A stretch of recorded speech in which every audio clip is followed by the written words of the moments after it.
não é difícil você encontrar na sua Bíblia o livro do profeta Ageu.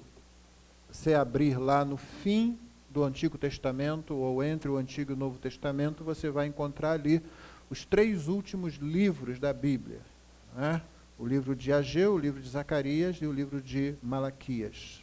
Esses 3 livros estão colocados lá no final, nessa ordem: Ageu, Zacarias e Malaquias. E por que é que eles estão colocados ali naquele local? Porque esses são os 3 profetas que se levantaram depois que o povo voltou do cativeiro.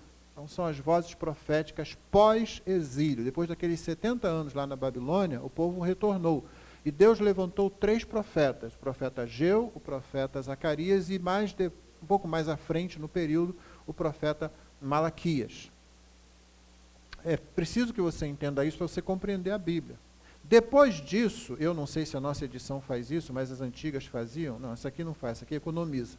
Você tinha geralmente 4 páginas em branco aqui, representando cerca de 400 anos de silêncio profético. Ou seja, entre o último profeta, Malaquias, e João Batista, no Novo Testamento, você tem cerca de 4 séculos em que Deus não fala nada com seu povo. Deus não está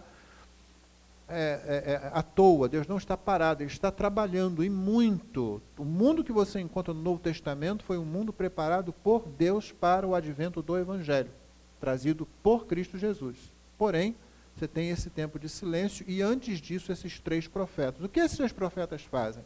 Eles atuaram, como eu acabei de dizer, depois do exílio. O povo ficou 70 anos na Babilônia, voltou e encontrou a sua terra desolada. Tem que reconstruir a terra. O que significa isso? Reconstruir as cidades, principalmente a cidade primordial, Jerusalém, cercar os seus muros, reconstruir suas casas e, finalmente, construir o templo. Ou, pelo menos, eles pensavam nessa ordem. Só que não era isso que eles realmente tinham que fazer. O que eles tinham que fazer primeiro era reconstruir a vida com Deus. É isso que o profeta Ageu faz. A mensagem de Ageu é essa. Vocês estão aí preocupados com coisas que parecem ser muito importantes, porque, afinal de contas, estamos voltando para uma terra e não a casas habitáveis. Precisamos plantar. Não há plantações feitas para sustentar esse povo que está voltando. Então, nós precisamos fazer tudo isso. E o Ageu, o profeta, vai chegar e dizer assim: não, não é isso que vocês precisam fazer, não. É como não? A gente vai ficar no tempo, na chuva, no sol, a gente vai ficar sem plantar para comer, sem cavar poços para ter água, sem levantar defesas para nós? Não. Vocês vão plantar o principal sustento, vocês vão erguer a principal proteção, vocês vão se colocar debaixo do principal abrigo, que é o Deus da aliança. Essa é a mensagem de Ageu. Que diz o seguinte: não adianta vocês fazerem outra coisa.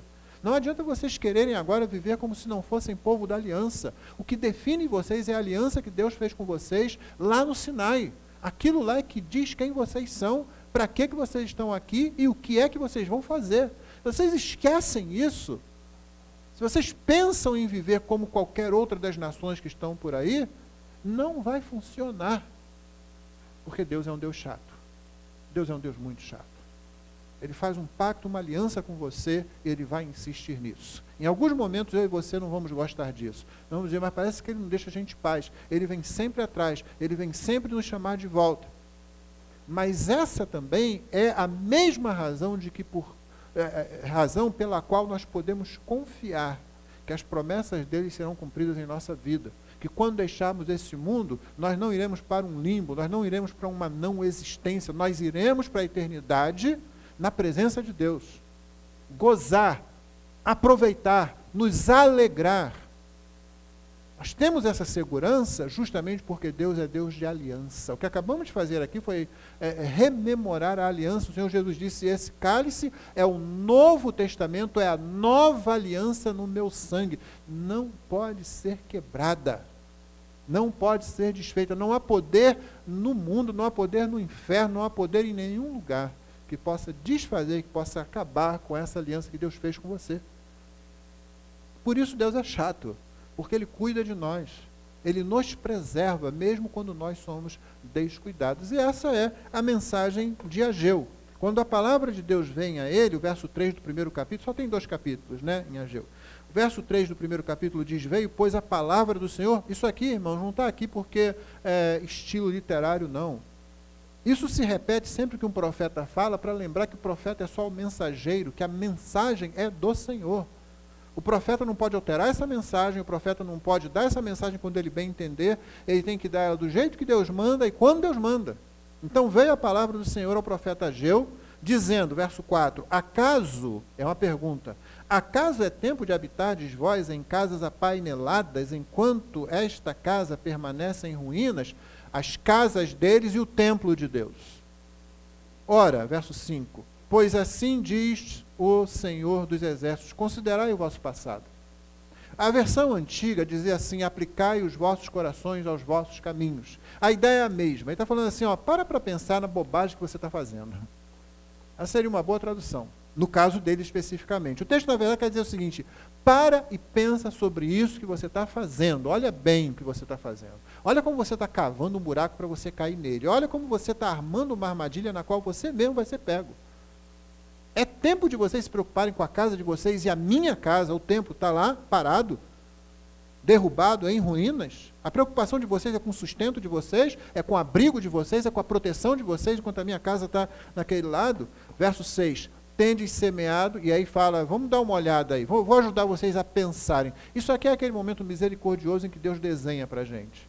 A gente não está entendendo direito, ele vai lá e, bom, vou desenhar para vocês. Verso 6, tendes semeado muito e recolhido pouco. Já perceberam isso? Porque era isso que estava acontecendo com o povo. Comeis, mas não chega para fartar-vos. Bebeis, mas não dá para saciar-vos. Vestivos, mas ninguém se aquece. E o que recebe salário, recebe para pô-lo num sactel, num saco furado. É que o salário bota lá, cai, vai embora. Então, assim, você não está percebendo que você está correndo. Esqueceu o Salmo 127. Esqueceu que inútil vos será. Como é que diz o texto? Dormir tarde, levantar de madrugada, comer o pão que com dificuldade vocês conseguiram. Assim, ou seja, Deus dá esse pão aos amados dele enquanto eles estão dormindo. Deus cuida deles. O povo tinha esquecido tudo isso. E aí fala, pensa bem no que está acontecendo com vocês. E aí repete. E você sabe, na língua semita, no hebraico, entre elas, o que é uma repetição? ênfase, não é? Não tem negrito, não tem sublinhar, repete-se. Assim diz o Senhor dos Exércitos, considerai o vosso passado. Dá uma olhada para o que está acontecendo até aqui. E aí ele diz, verso 8, subi ao monte, trazei madeira, edificai a casa, dela me agradarei e serei glorificado, diz o Senhor. Esperastes o muito, e eis que veio a ser pouco. E esse pouco, quando o trouxestes para casa, o devorador, o mordedor, o cortador, não tem nada disso aqui. E este pouco, quando trouxestes para casa, o diabo, o demônio, o Satanás, não está isso aqui. É o grande problema da igreja hoje, é não conhecer devidamente o seu próprio Deus. E aí ficam pessoas aí falando tolices nos púlpitos, enquanto muitas se utilizam dessas coisas para dominar os membros da igreja.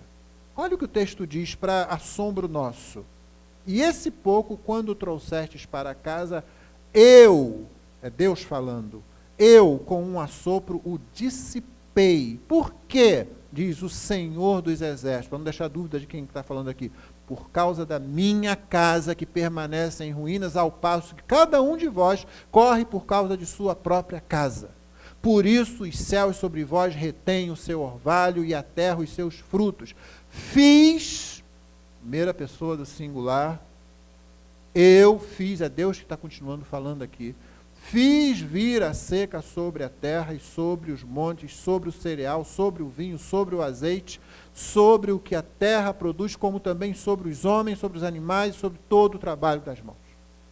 Ou seja, você está produzindo as coisas, pensando que está fazendo o que é mais importante, você está cuidando do seu sustento, da sua família.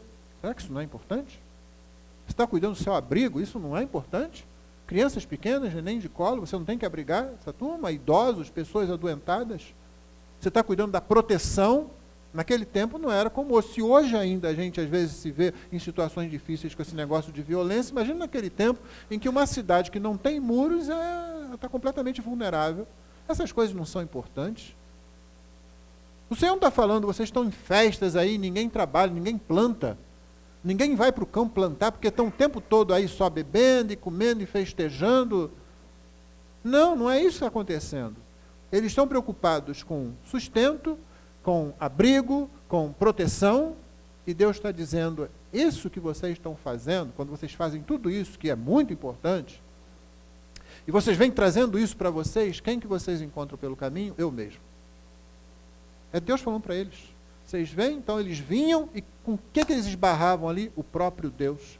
E Deus assopra o sustento para um lado, e Deus assopra a proteção para outro lado, Deus assopra o abrigo para outro lado, e aí você quer se aquecer durante a noite, não se aquece, você quer beber e se dessedentar, não acontece, e é assim que vai. E quem é que está atrapalhando Deus? Eu disse, Deus é chato. Porque Deus não vai permitir que eu e você destruamos a nossa própria vida. Deus não vai permitir que eu e você façamos daquilo que Ele tem para nós, a própria expressão da sua glória através da nossa vida, uma coisa de somenos importância. Deus não vai permitir que nós, que Ele criou para a sua glória, para a alegria, que nós destruamos tudo isso, que nós fiquemos aquém daquilo que Ele tem para nós e que nós tiremos a sua glória no processo. Porque Deus nos ama intensamente. Por isso Ele é chato. Assim como um bom pai e uma boa mãe também são chatos aos olhos dos filhos, quando vetam certas coisas, quando disciplinam, quando limitam, e o filho muitas vezes não entende, reclama para lá e para cá, e com a graça de Deus, lá na frente é que vai entender por que o pai, por que a mãe fez ou fizeram aquilo. Então Deus faz essas coisas.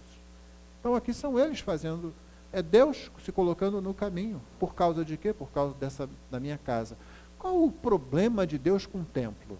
Por que Deus diz assim, olha, se o templo não estiver funcionando, reconstruído, funcionando e tal, com tudo direitinho, vocês não serão abençoados? Qual é o problema com isso?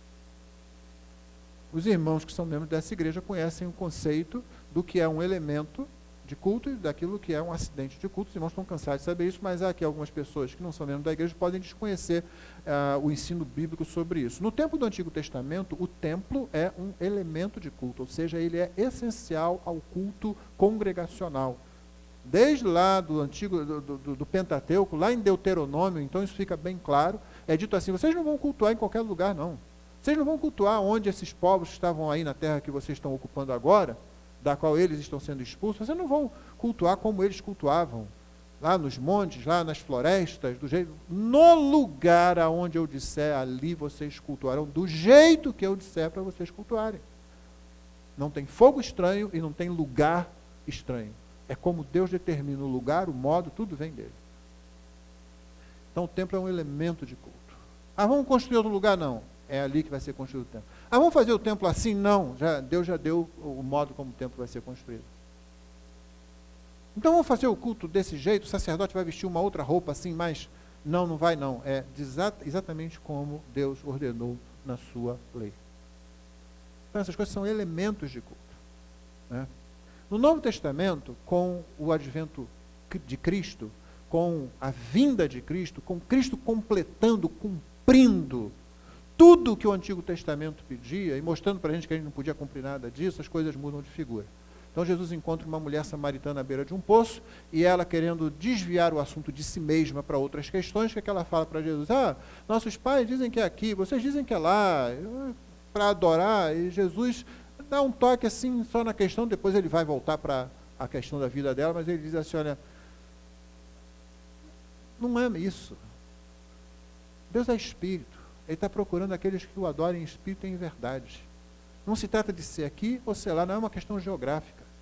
Então, o templo não é mais um elemento de culto. Porque, na verdade, agora o templo do Senhor, o templo do Espírito Santo, é a igreja de Cristo e o corpo do crente. São as duas coisas.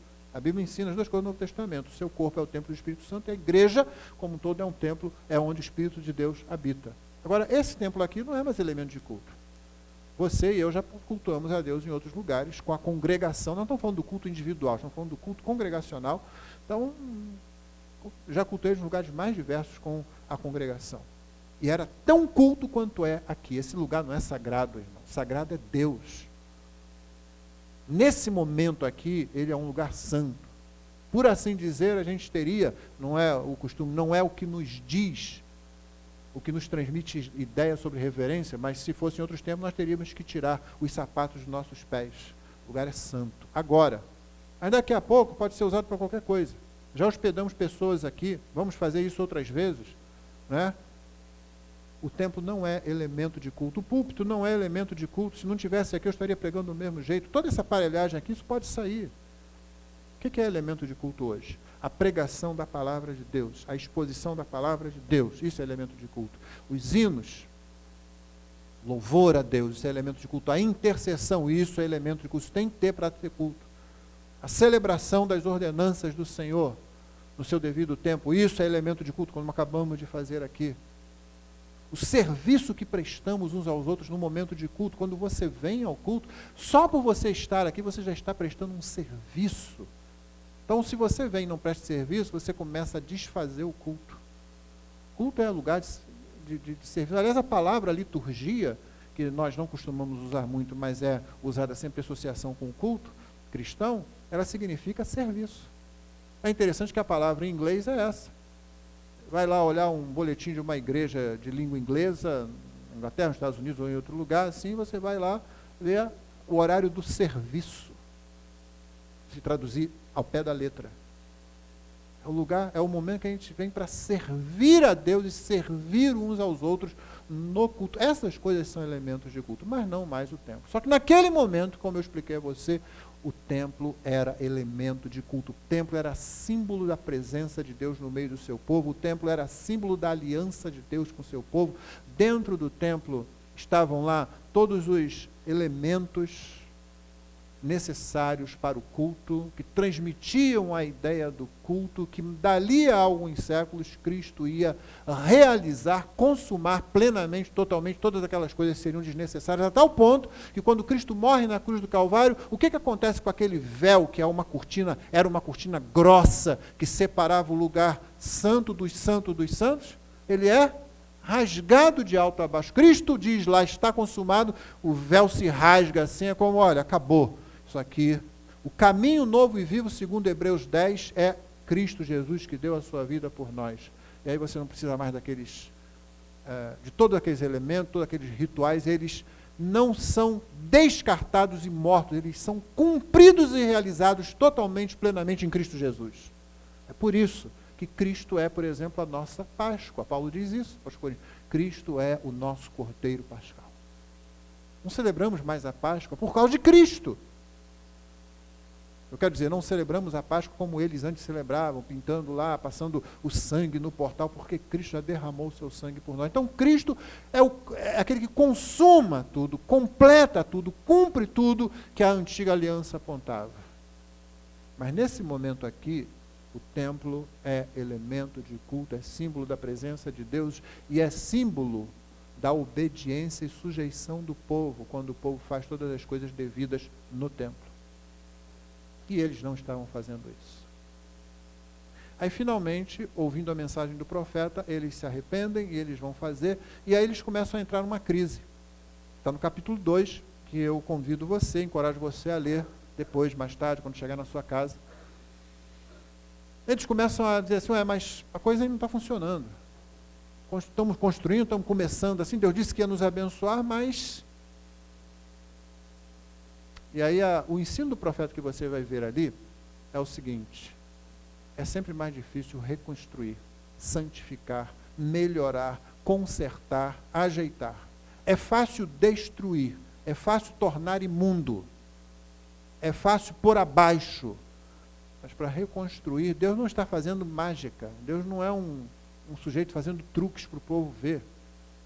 Há um povo ali que precisa ser formado, há uma mentalidade que precisa ser alterada e isso leva tempo. Então, por causa de amar o povo, de compreender que o povo é pó, por causa de ter cuidado com o povo, é que é um processo que vai lentamente. Aí o povo quer a resposta rápida. Eles até agora não se importaram com isso. Teve que vir o profeta e chamar a atenção. Aí, estávamos errando mesmo, vamos começar a acertar. Então, Senhor, e agora? Aí a gente quer que Deus corra. E Deus fala, calma, Vocês não estão preparados para isso, não. A mentalidade de vocês não se alterou totalmente, não. E não tinha se alterado mesmo, não. Quando você lê o último profeta desse período, Malaquias, vai lá ler. O templo já está construído, as coisas já estão funcionando. O que eles estão fazendo lá? Você se lembra da mensagem de Malaquias? Estão oferecendo cordeiro manchado, cordeiro com defeito nos rituais do templo. Aí Deus fala assim, vai lá, oferece lá para o teu governador, vê se ele vai, vê o que ele vai dizer. Agora, para mim, você pode fazer isso? Vem de qualquer maneira. Os dízimos não são mais entregues ali, eles não estão preocupados com o sustento da obra de Deus ali. Quer dizer, leva tempo e ainda assim nós temos dificuldades. Então, irmãos, à medida que nós nos submetemos a Deus, tenhamos em mente algumas coisas. Primeiro, aquilo que ouvimos na mensagem pela manhã, que foi sobre oração, né? E você viu que um dos pontos ali, um dos obstáculos à oração é que geralmente nós não queremos aquilo que nós pedimos. Que é mais ou menos o que a Geu está dizendo aqui nos versículos 5 e 7 do primeiro capítulo. Considerai o vosso passado. Pensa a respeito disso. Olha mesmo, você realmente está nisso que você está pedindo? Ou você realmente está nesse ato de consagração a Deus ou de dedicação ao Senhor? A mensagem é coesa, é a mesma coisa que acabamos de ver na ceia. Examine-se, pois, o homem a si mesmo. Você, opa, peraí, deixa eu dar uma olhada, porque Deus sabe exatamente onde é que eu estou. Eu é que não sei. Aí eu estou no culto, parece que eu estou bem integrado, que eu estou ligado, que eu estou cultando. Não estou, muitas vezes não estou. O povo não estava, nem quando o templo foi construído e os rituais recomeçaram, eles ainda não estavam. Estavam fazendo de qualquer jeito. É por isso que os reformadores tinham aquele moto, não é? Igreja reformada sempre se reformando.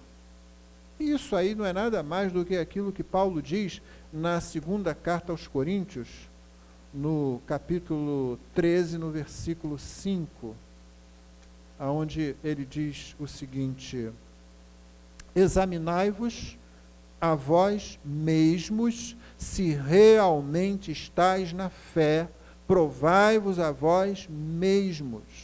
Meus irmãos, não só esse texto aqui não, em muitos textos a Bíblia fala assim, pensa sobre o que você está fazendo. A fé não é um negócio que a gente sai simplesmente vivendo sem refletir sobre ela. Então nós precisamos ter isso em mente. O que é que está acontecendo? Como nós realmente estamos? Examine-se a si mesmo. Prove-se a si mesmo. A segunda coisa que você precisa ter em mente é que as coisas não mudam assim. Principalmente quando elas têm que mudar para melhor. Se for para pior, pode ser muito rápido até. Se for para construir, se for para consertar, se for para corrigir o rumo da vida, aí talvez demore um pouco mais. Porque eu mesmo preciso de tempo. E Deus é tão misericordioso que nos concede isso. Ao invés dele ir fazendo a toque de caixa e nos empurrando, ele não faz isso. Ele é misericordioso. E a gente às vezes não entende, fica igual ao povo. Mas Senhor, já estou aqui, já estou fazendo. Não está, não. Você não está pronto. Deus sabe exatamente quando você está pronto para receber aquilo que Ele tem que dar para você. Que nós sejamos assim, que nós busquemos ao Senhor dessa forma e nos submetamos a Ele de todo o coração. Coloquemos o que é importante em primeiro lugar. Nem sempre o que é importante, não estou falando do que não é, não estou falando do que é realmente importante. Mas nem sempre aquilo deve estar no primeiro lugar, porque nada é mais importante do que o Senhor. Nem o sustento, nem o abrigo, nem a proteção, nem nenhuma outra coisa. Essas coisas são justas, essas coisas são importantes, mas não são mais importantes do que o nosso Deus. Então, ele tem que ocupar realmente o primeiro lugar. E depois disso, deixa o tempo de Deus, porque Deus sabe exatamente quando você estará pronto para aquilo que Ele tem que fazer em sua vida. Deus nos abençoe, irmãos. Amém. Vamos cantar os cânticos que ainda temos?